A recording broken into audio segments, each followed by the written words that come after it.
Riwruok jopuonj mag primar kod kuonde tiegruok mamoko mag primar nyakwara mogi pacho kamilgo ni KNUT kororo ote margi mag kuyo kotenore kod tho mar Albert Ojwang ma bende ne puonjo e kaunti ma Taita Taveta. KNUT kata NAT dwaro ni nonro tim matut mar yango joma otudore kod nek makamano. Kwayo makamano bende ema ochwal gi Jokedne ratich oganda mawuok e kaunti ma Homa Bay kaka imiyo waler kod Nyakidi.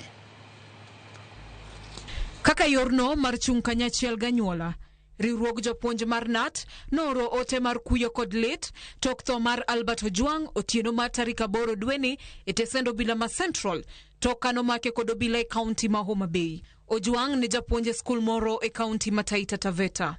Kaluwore gi ote mar jagoro mar NAT Soyu, onge ketho moro amora madimi ng'ato wit ngimane e lwet obila.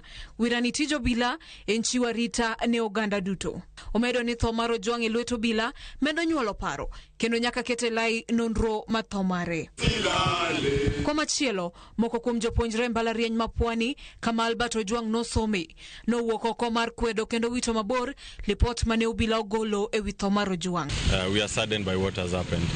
And to make matters worse, as youth, at the moment I can confidently say that we are living in fear.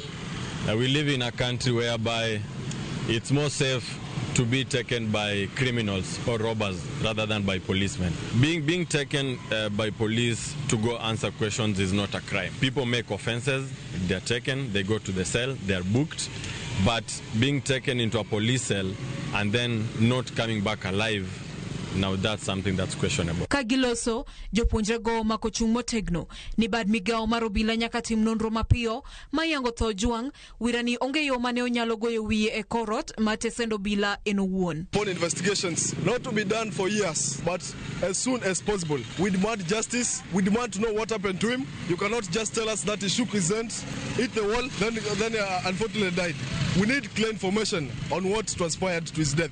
Tunahitaji kama wanafunzi wenzake na alikuwa mangas, tunataka justice ipatikane. Si kwa mwanafunzi mmoja tu ameuawa hivi tunyamazie. Sisi tunataka justice. Ekinde mamago timore, jogo makedo ni ratich oganda e kaunti ma Homa Bay ochiwo duon gi ni mondo oriembe tich Jalup ogai mar Obila Eliud Lagat mawachore ni emano chwalo ng'ur ni Ojwang ne ndiko gigo maketho nyinge e mbui. Ni mondo wakwer e yo makende ahinya ni ok en gima ber mondo mi jo obila dhi e dala ng'ato mamak nyathi ng'ato magitere sel e gikone to iyudo ni nyathino koro tho.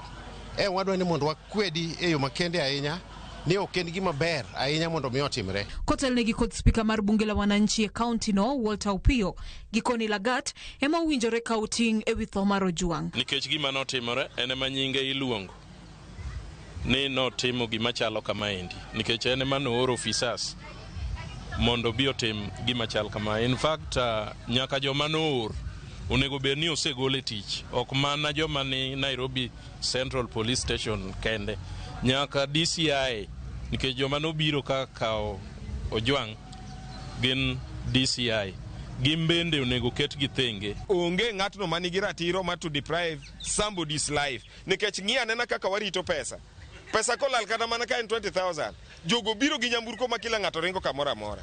Why should that one happen on money but not on life? Mamano be nyisa ni wadwaro ni police station nyaka bed gi CCTV cameras. Then mara adek police officer ma biro arrest ng'ato nyaka bed gi tag mare gi serial number manyiso ni identification card mare nyiso ni namba ne nadi. Ok wadwar wach mar police rwako nanga civilian. Gimedo bende ni jatend piny William Ruto nyaka wuog oko maneno ni ngima oganda jo Kenya oriti makare mana kaka ne okuongore kendo singo kane okawo telo. Nyakidi, Ramogi TV, Nairobi. Kwara mogi wageno ni ratiro biro yudore